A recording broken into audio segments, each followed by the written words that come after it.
Hi అండి. అందరు బాగున్నారా? Welcome back to Swathi Krishna videos balance is beauty. ఈరోజు ముక్కల పులుసు చూపిద్దాం అనుకుంటున్నాను. కొన్ని చోట్ల దీన్ని దప్పడం అని, ఇంకొన్ని చోట్ల దీన్ని కదంబం అని పిలుస్తారు. పేర్లు ఏవైనా రుచి మాత్రం అద్భుత అనాల్సిందే తిన్న తర్వాత. తరిగేటప్పుడు మామూలుగా చిలగడ దుంపలు గట్టిగానే ఉంటాయి. ఈ చిలగడ దుంప అయితేనండి ఎంత గట్టిగా ఉందో, దాని మీద పడి పడి కట్ చేయాల్సి వస్తుంది. కొంతమంది ఈ చిలగడ దుంపలకి పీల్ తీస్తారు, కానీ పీల్ తీయాల్సిన అవసరం లేదు అనిపిస్తుంది. ముందైతే దాని మీద మురికి ఉంటుంది కదా, అది ఒక 10 నిమిషాలు నీళ్ళలో నానపెట్టేసుకొని శుభ్రంగా కడిగేసాం అనుకోండి, ఆ పైన దాని స్కిన్ పల్చగానే ఉంటుంది. పీల్ తీయకుండానే టేస్ట్గా కూడా ఉంటుంది. మనకి అంతా ఉడికిన తర్వాత ఆ ఉప్పు కారాలు అన్నీ పడుతుంది కదా, అదేదో తొక్కు తీసి పక్కన పెట్టాలి అన్నట్లుగా ఏముండదు. మొత్తం తినడానికి వీలుగానే ఉంటుంది. అందుకని ఫైబర్ చక్కగా ఉంటుంది కదా అనేసి నేను పైన పీల్ తీయకుండా మొత్తం వేసేస్తున్నాను.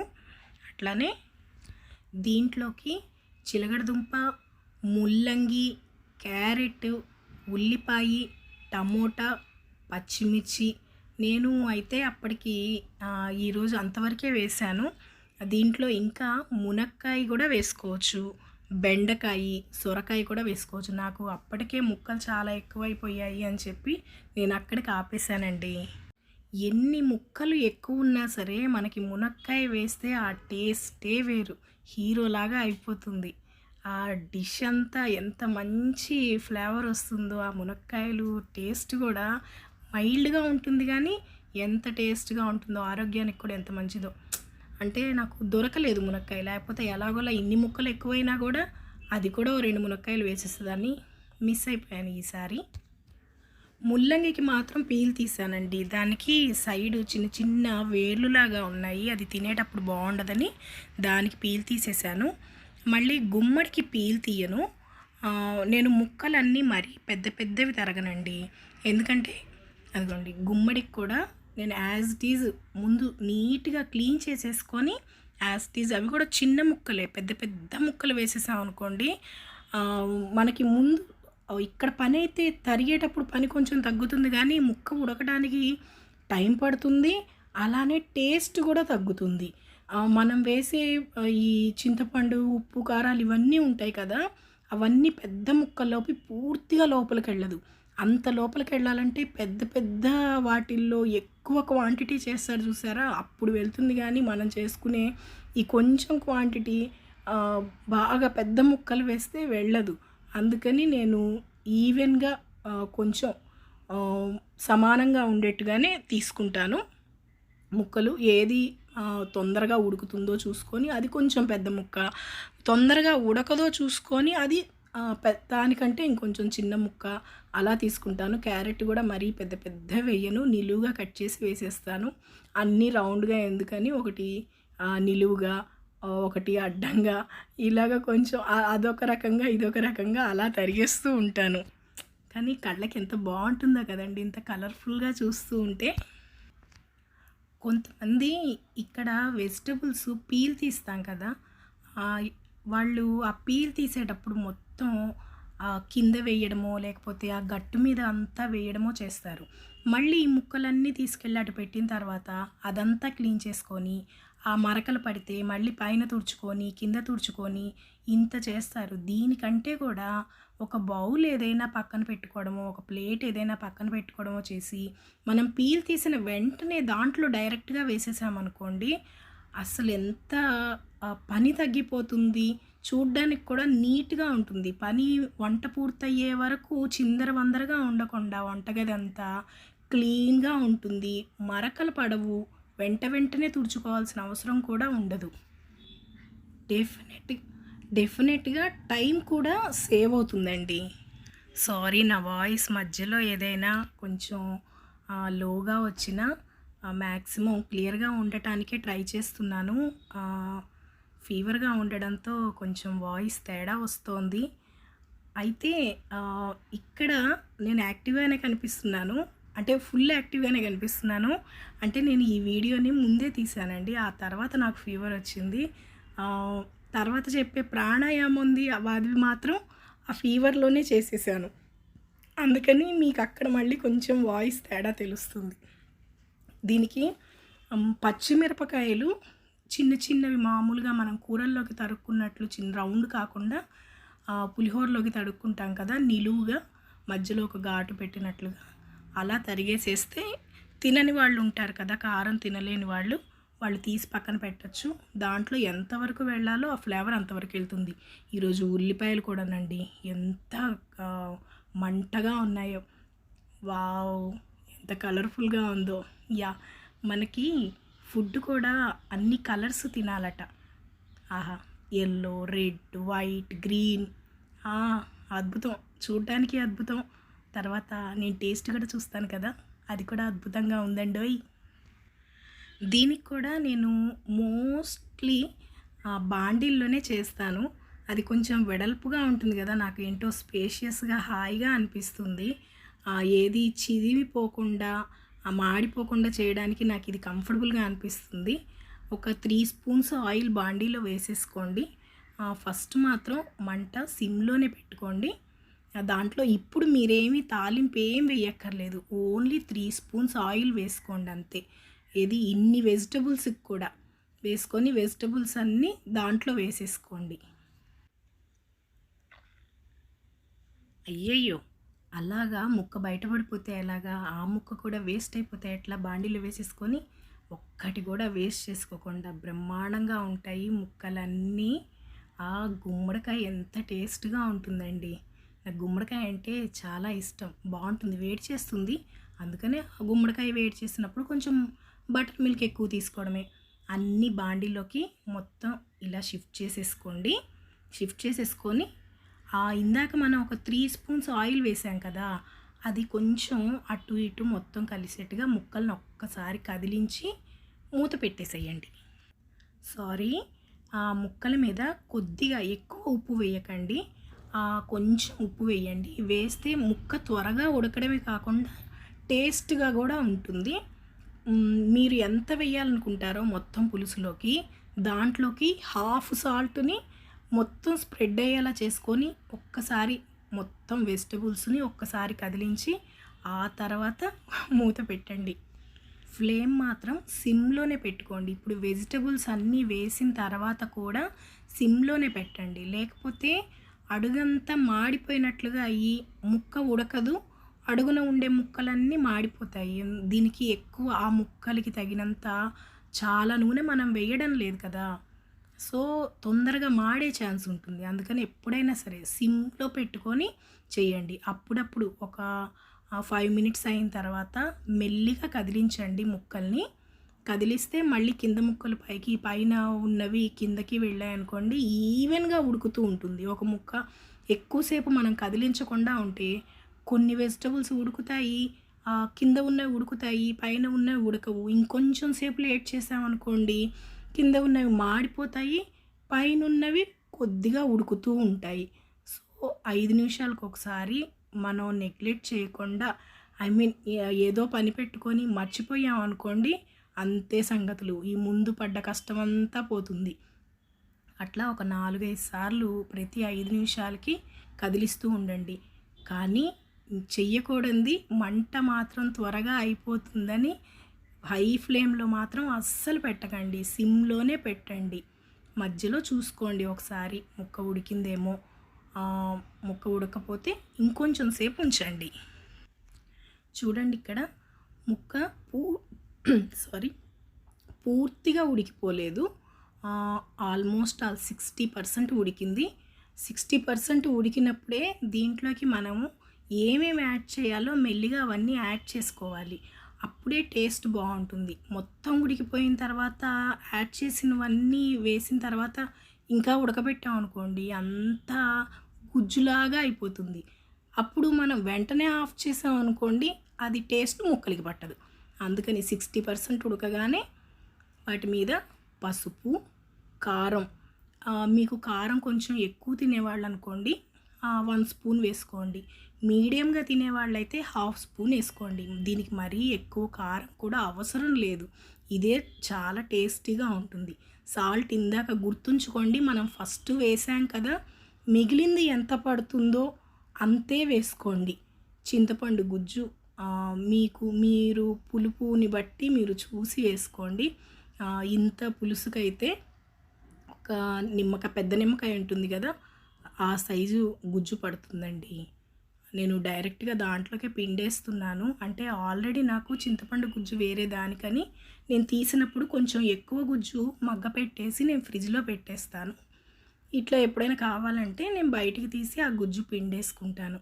అందుకని ఇంత చింతపండు అని చూపించటానికి వీలు కాలేదు. నేను డైరెక్ట్గా వేసేసాను. దీంట్లోకి బెల్లం వేసుకుంటే చాలా బాగుంటుంది. ఒక్కొక్కళ్ళకి బెల్లం ఎక్కువ ఇష్టం లేకపోతే అవాయిడ్ చేయొచ్చు. ట్రై చేయండి, కొద్దిగా వేసుకుంటే బాగుంటుంది. ఇంకా ఎక్కువ ఇష్టపడే వాళ్ళైతే కొంచెం ఎక్కువ వేసుకోవచ్చు. ఇది కూడా 1.5 నిమ్మకాయ అంత బెల్లం వేసుకోవచ్చండి. ఒక పెద్ద నిమ్మకాయలు ఉంటాయి కదా, బుల్లి నిమ్మకాయలు కాకుండా అంత బెల్లం వేసుకోవచ్చు. నేను ఇక్కడ డైరెక్ట్గా బెల్లం అట్లాగా తీసి కట్ చేస్తున్నానని, మీరు బెల్లాన్ని అలాగా కట్ చేసేయకండి. అలా కట్ చేస్తే ఆవిరి వస్తూ ఉంటుంది కదా బాండి మీద నుంచి, అది బెల్లానికి తగిలి ముద్దగా అయిపోతుంది. నాకు వెంటనే ఆ మిగిలిన బెల్లంతో కూడా వేరే పని ఉంది, వేరే వంట ఉంది. అందుకని నేను డైరెక్ట్గా అట్లా పెట్టేశాను. ఇందాక 1 గ్లాస్ వాటర్ పోసాను కదా, ఇప్పుడు 1 గ్లాస్ పోసాను. ఇది మిరియాలు, ధనియాలు, జీలకర్ర ఈక్వల్ క్వాంటిటీలో తీసుకొని ఏమీ వేయించక్కర్లేదు, మిక్సీలో వేసేసుకొని దాన్ని 1 స్పూన్ వేస్తున్నాను. చాలామంది ఈ పులుసులోకి ఇది యాడ్ చెయ్యరు ఈ పొడి, కానీ ఇలా చేయడం వల్ల ఆ పులుసు చప్పదనంగా, ఆ పులుసు వాటర్ ఉంటుంది కదా, అది ఏది చప్పదనంగా కాకుండా మంచి ఒక ఫ్లేవర్ వస్తుంది. హెల్త్కి కూడా మంచిది. మిరియాలు కఫం తగ్గుతుంది, ధనియాలు, జీలకర్ర డైజెషన్కి చాలా మంచిది. ఇలా చేయడం వల్ల టేస్ట్ కూడా బాగుంటుంది. మరీ ఘాటు ఉండదు, అలా అని చప్పగా ఉండదు. ఎందుకంటే నేను ఎండు కారం ఎక్కువగా యూస్ చేయను, అందుకని అటు పచ్చిమిరపకాయ ఇటు మిరియాల పొడి వేసాం కదా, అప్పుడు ఆటోమేటిక్గా ఎండు కారం తక్కువ వేసుకోవచ్చు. ముక్క చూశారు కదా, ఉడికిపోయింది. మీరు మరీ వేడిగా ఉంది అనుకుంటే ఇంకొక స్పూన్ తీసుకొని నొక్కండి. కొత్తగా చేసేవాళ్ళు అనుకోండి, వేడి పట్టలేకపోతే వేలు కాలినట్లు అవుతుంది. జాగ్రత్తగా ఇంకొక స్పూన్ తీసుకొని ఒత్తితే అది చిదివినట్లుగా అయిందనుకోండి, ఉడికిపోయినట్లే. మీరు మామూలుగా అయితే ఏం చేస్తారంటే వీటిల్లోకి పప్పు వెయ్యరు. నేను 2 రోజులకు ఒకసారి పప్పు చేస్తాను. 2 రోజులకో లేకపోతే 3 రోజులకు ఒకసారైనా పప్పు ఉండేలా చూసుకుంటాను. అందుకని దీంట్లోనే నేను పప్పు కూడా యాడ్ చేస్తున్నాను. పప్పు వేసుకుంటే ఇంకా టేస్టీగా ఉంటుంది. వేసుకోకుండా చేసుకోవచ్చు, అసలు వేసుకోకుండానే చేసుకుంటారు దీన్ని. నేను దీనికి పప్పు యాడ్ చేసేస్తాను. చేస్తే బాగుంటుంది. ఒకసారి అలాగా, ఒకసారి ఇలాగా. ఆ ముందు రోజు ఏదైనా పప్పులు అట్లాంటివి తిన్నాం అనుకోండి, యాడ్ చేయక్కర్లేదు. తినలేదనుకోండి, యాడ్ చేసుకోవచ్చు. అలానే ఇందాక చింతపండు రసం చూపించాను కదా, కొంతమందికి గ్యాస్ట్రిక్ ట్రబుల్ ఉంటుంది. అట్లాంటి వాళ్ళు అది వాడకుండా ఈ ఆమ్చూర్ పౌడర్ని యూస్ చేయొచ్చండి. టేస్ట్ ఏం తేడా రాదు, బాగుంటుంది. ఇప్పుడు ఇందాక నేను తాలింపు వేయొద్దు అన్నాను కదా స్టార్టింగ్లో, ఇప్పుడు ఒక 3 స్పూన్స్ కానీ 3 స్పూన్స్ కూడా అక్కర్లేదండి, 2 స్పూన్స్ చాలు. నాకు స్పూన్కి నిండా రాలేదు, అందుకని నేను 3 టైమ్స్ తీసాను. కానీ నిండా 2 టేబుల్ స్పూన్స్ చాలు. దాంట్లో ఆవాలు, జీలకర్ర, ముందు ఆవాలు వేసుకోండి. దీంట్లో పచ్చిపప్పు కానీ మినప్పప్పు కానీ అవసరం లేదు. ముందు ఆవాలు వేసుకోండి, అది కొంచెం వేగిన తర్వాతే జీలకర్ర వేయండి. ఈ కొత్తిమీర ఎంత బాగుంటుందో. కొంతమంది పిల్లలు, పెద్దవాళ్ళు కూడా ఈ కొత్తిమీర కూడా తీసి పక్కన పెడతారు. మీరు అప్పటి నుంచి నేను ఏం చేస్తున్నానంటే వాటిని బాగా ఫైన్గా తరిగేస్తున్నాను. ఫైన్ చాపింగ్ చేస్తే వాళ్ళు తీసి పక్కన పెట్టడానికి ఉండదు, వాళ్ళకి తినడానికి కూడా ఇబ్బందికరంగా ఉండదు. సన్నగా ఉంటుంది కదా, టేస్ట్ కూడా అప్పుడు ఇంకా ఎక్కువగా ఉంటుందండి. మనం బారుగా పీచుగా అట్లా వేసిన దానికంటే కూడా ఒకసారి ట్రై చేసి చూడండి. ఈ ఫైన్ చాపింగ్ చేసిన తర్వాత వేస్తే దాని అరోమా ఎక్కువగా ఉంటుంది, టేస్ట్ ఉంటుంది. ఎవ్వరు కూడా ఇక దాన్ని పడేయరు. ఆవాలు కొంచెం ఆల్మోస్ట్ వేగిపోతున్నాయి అన్నప్పుడు కొంచెం దీంట్లో ఆవాలు కొంచెం ఎక్కువే వేసేసుకోండి. జీలకర్ర నేను ఎక్కువే యూస్ చేస్తాను. డైజెషన్‌కి మంచిది ఒకటి, టేస్ట్ బావుంటుంది. నువ్వులు వేస్తానండి నేను తాలింపులోకి. అది ఫ్లేవర్ చాలా బావుంటుంది. నువ్వులు హెల్త్‌కి మంచిది. సో, కొంతమంది వెయ్యరు. దాదాపుగా చాలామంది పులుసుల్లో నువ్వులు వేయరు, కానీ ఒకసారి ట్రై చేసి చూడండి. చాలా టేస్ట్ చేంజింగ్‌గా ఉంటుంది. బావుంటుంది. కమ్మగా అనిపిస్తుంది. ఆ నువ్వులు నోట్లో పంటి కిందకి పడ్డప్పుడల్లా. ఇంగువ. వీటికి ఇంగువ తాలింపు చాలా బావుంటుంది. ఇది కూడా డైజెషన్‌కి చాలా మంచిది. నాకు కరివేపాకు పచ్చిది అయిపోయింది ఫ్రెష్‌ది.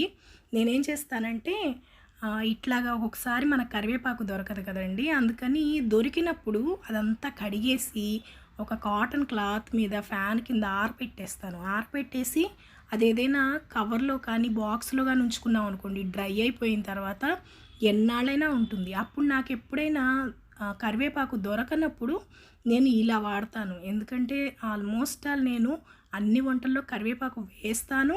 డెఫినెట్‌గా నేనది తింటాను. కరివేపాకు కూడా హెల్త్‌కి ఎంత మంచిదండి. ట్రై చేయండి తినడానికి. ఒకటికి 4 సార్లు నోటికి ఏదో అడ్డంగా అనిపించినా గూడా 4 సార్లు అలవాటు పడిన తర్వాత ఆ ఫ్లేవర్ కూడా మనకి నచ్చుతుంది. ఫైనల్లీ మనకి పులుసు రెడీ అయిపోయిందోచ్. ఆహా!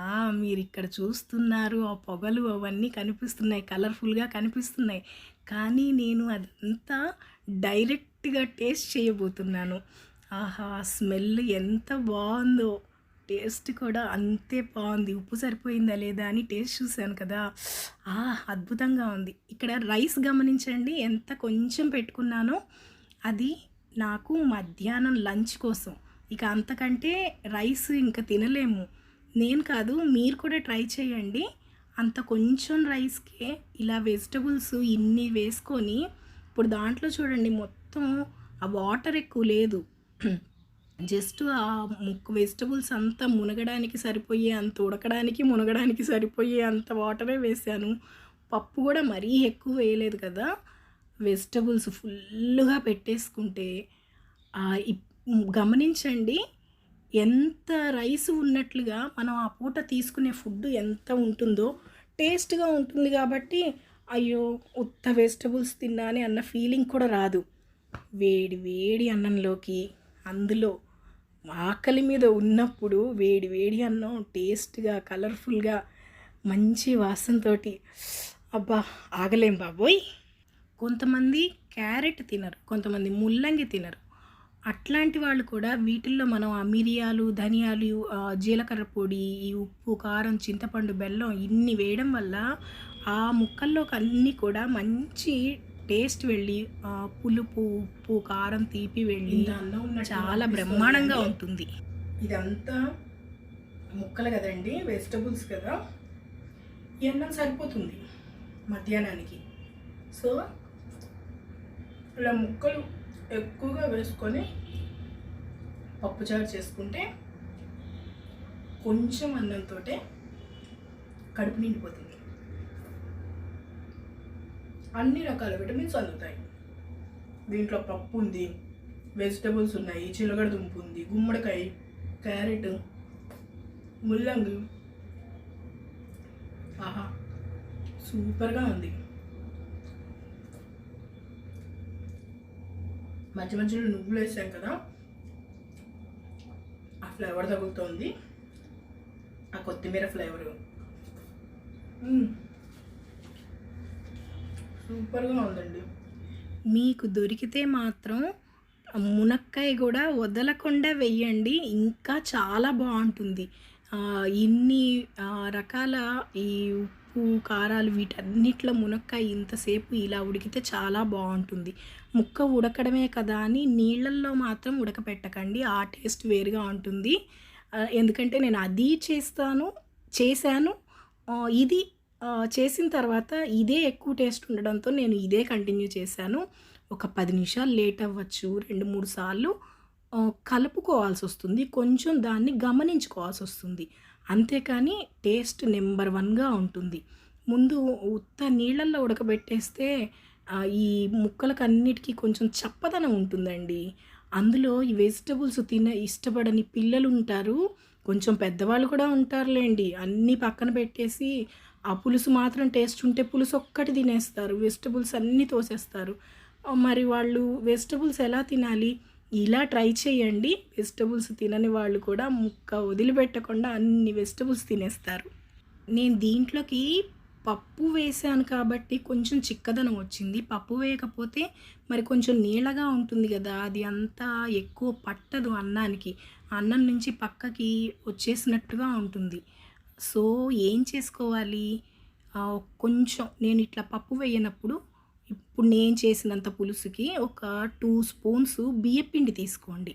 అది చల్ల నీళ్ళల్లో పేస్ట్ లాగా కలిపేయండి. థిక్ పేస్ట్ ఏం అక్కర్లేదు. కొంచెం లూజ్‌గా కలిపేసి దాంట్లో ఉడుకుతున్నప్పుడే ఆ ఉప్పు, కారాలు వేసినప్పుడు వేసేసి కలిపేసేయండి. కొంచెం థిక్‌నెస్ వచ్చి బావుంటుంది. ఈరోజు యోగా కంటే ముందు ఒక విషయం గురించి మాట్లాడదాం అనుకుంటున్నాను. ఎందుకంటే ఇది కరెక్ట్ టైం ఏమో అనిపించింది చెప్పడానికి నాకైతే. జనరల్‌గా మనకి హెల్త్ ఏదైనా ఇబ్బంది రాగానే మనం ఎలా ఫీల్ అవుతాం? ఫస్ట్ అయితే అందరూ డల్ అయిపోతాం. హెల్త్ ఇష్యూ రాగానే.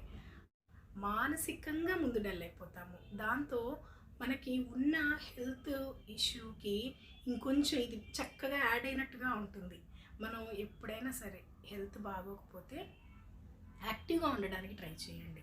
అంటే నేను ఇందాక అన్నాను చూసారా, ఇది కరెక్ట్ టైం ఏమో అనిపించింది నాకు అని చెప్పి, అందుకనే చెప్తున్నాను. చెప్పడం చాలా తేలిక, కానీ హెల్త్ బాగోనప్పుడు అలా ఉండగలిగితే తెలుస్తుంది అనిపిస్తుంది కదా! యాక్చువల్‌గా ఈరోజు నా హెల్త్ ఏం బాలేదు. డల్‌గా ఉంది. కొంచెం చికాకుగా కూడా అనిపిస్తోంది. వర్క్ అంతా పెండింగ్ అవుతోంది. ఇంట్లో పని కూడా షేర్ చేయాల్సి వస్తుంది. తప్పట్లేదు. సో, కొంచెం చికాకుగా కూడా అనిపిస్తుంది కదా జనరల్‌గా.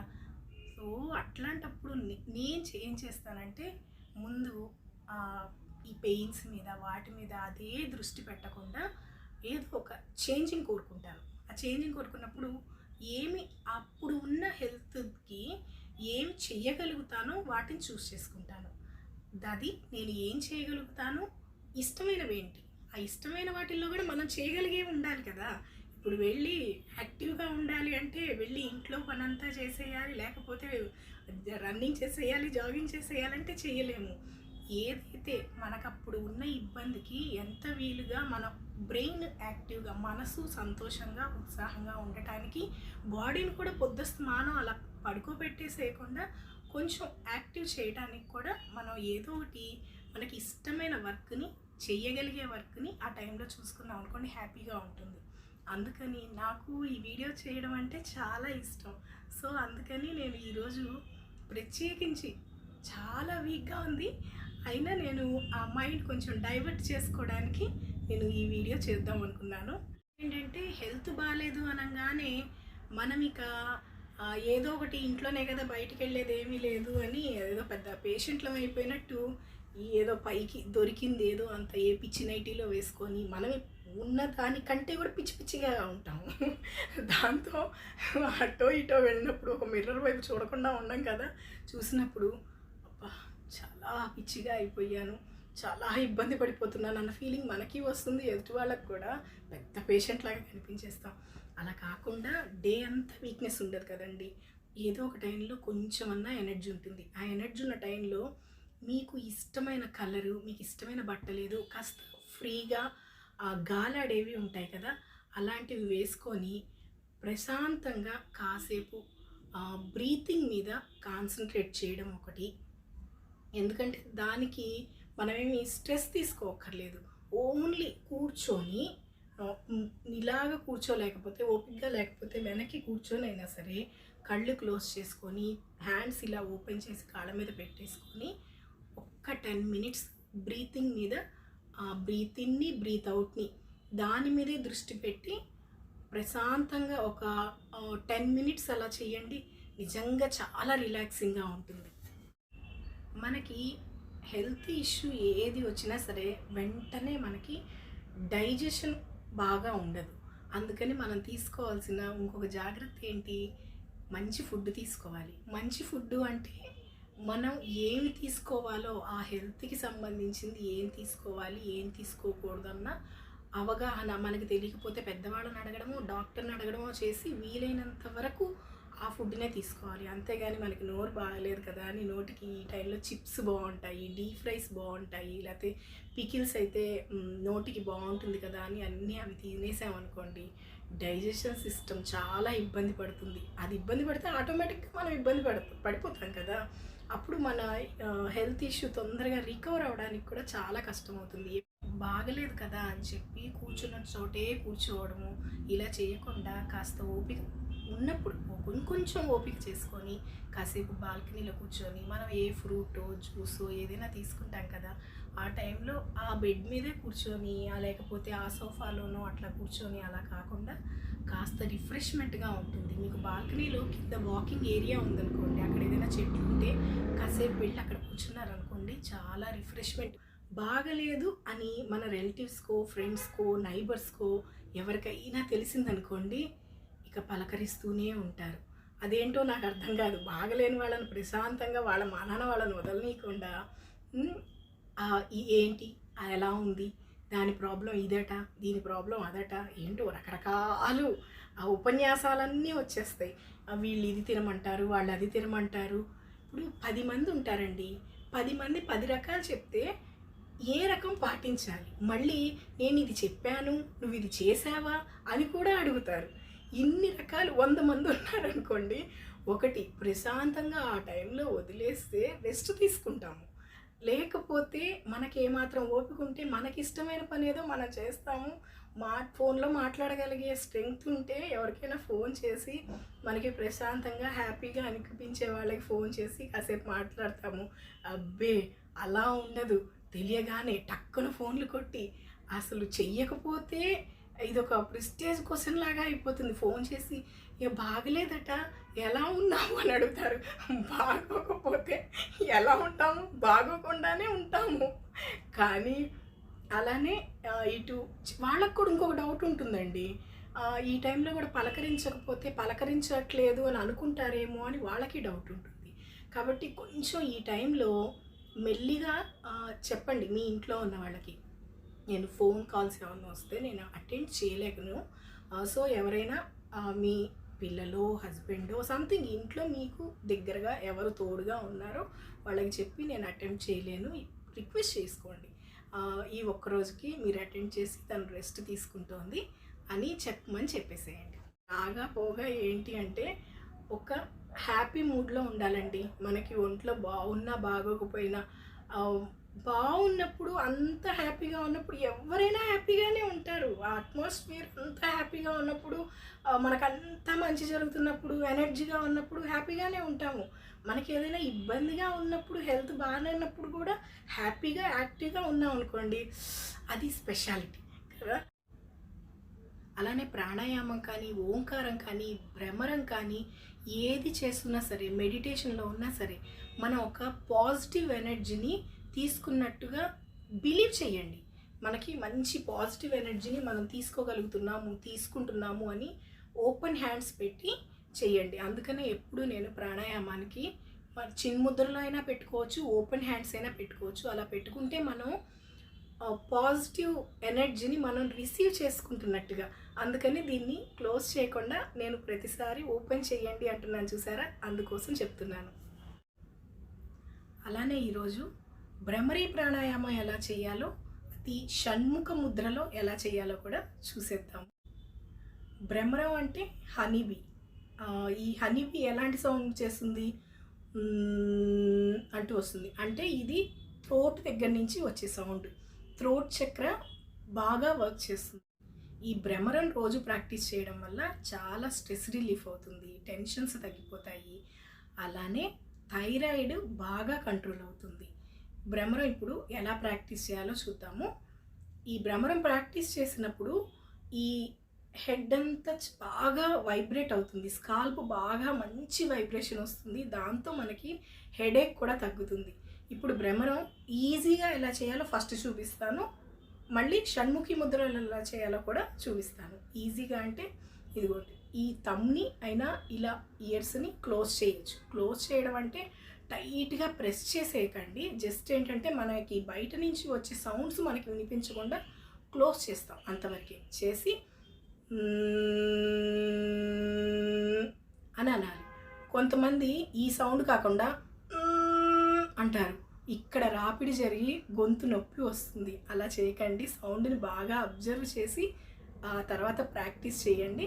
చూడండి, ఈ ఫింగర్ ఇలా పెట్టుకోవడానికి వీలు కాకపోతే ఈ 2 ఫింగర్స్ అయినా, చూపుడు వేలైనా సరే ఇలా పెట్టుకొని దేనికైనా సరే పద్మాసనమో వజ్రాసనమో ఏదో ఒకటి మీకు ఫ్రీగా కూర్చునేలాగా చైర్లో అయినా కూర్చొని ఐస్ క్లోజ్ చేయండి. ఫస్ట్ క్లోజ్ చేసి స్టిఫ్గా కూర్చోండి.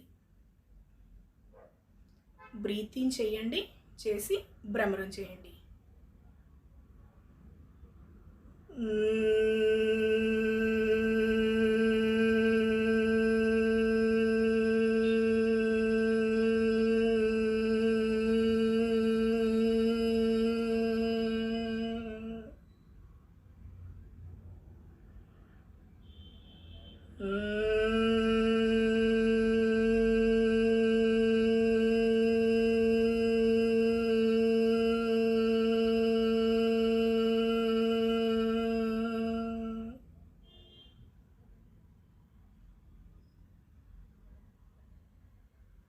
ఐస్ వెంటనే ఓపెన్ చేయకండి. ఐస్ క్లోజ్ చేసి ఉంచి మీ బ్రీత్ ఇన్ని బ్రీత్ అవుట్ని, అంటే మీ బ్రీత్స్ మీద కాన్సన్ట్రేట్ చేయండి. అది ఎలా ఉందో ఫీల్ చేయండి.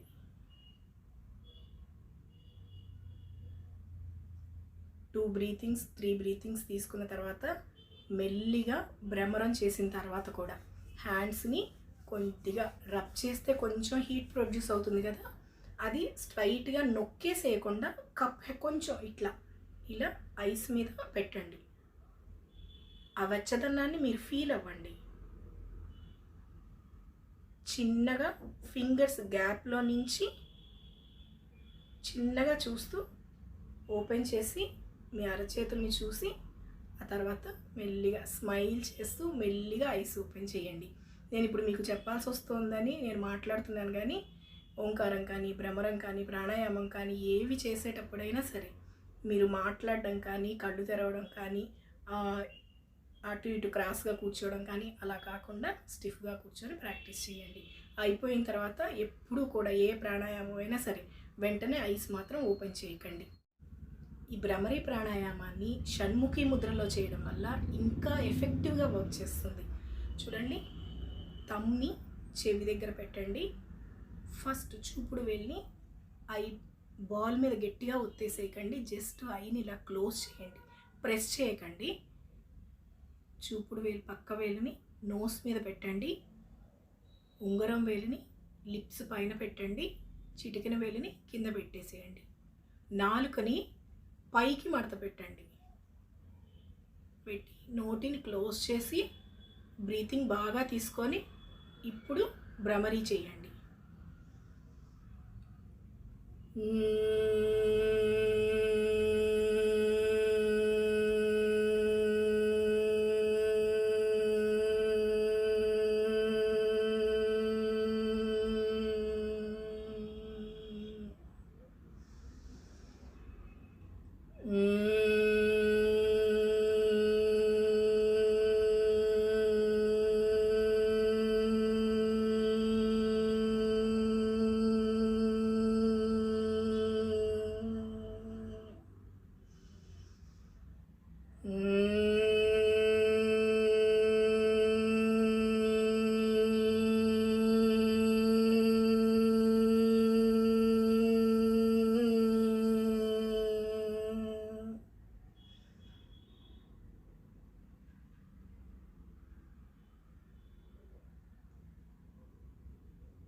చిన్నగా open your eyes with smile. ఈ భ్రమరీ ప్రాణాయామాన్ని ఒక ఒక 10 మినిట్స్ కానీ ముందు 5 మినిట్స్ ప్రాక్టీస్ చేయండి. 5 టైమ్స్ అయినా ప్రాక్టీస్ చేయండి డైలీ. మీకు చాలా ఎంత ప్లెజెంట్గా ఉంటుందో, ఎంత వైబ్రేట్ అవ్వడం. ప్లస్ మనం దీని సైలెంట్గా ఉండడానికి ఎక్కువ కాన్సన్ట్రేట్ చెయ్యకుండా ఉన్నా కూడా భ్రమరీ చేసినప్పుడు మనకేంటంటే ఆటోమేటిక్గా మైండ్ సైలెంట్ అవుతుంది. మన పనులు, స్ట్రెస్ ఇవి ఏవి గుర్తురావు. ఈ వైబ్రేషన్లో చాలా ఈజీగా రిలాక్స్ అవుతాము. తప్పకుండా ట్రై చేయండి. ఈ వీడియో కనుక మీకు నచ్చినట్టయితే please like, share, subscribe. Thank you so much. See you in the next video.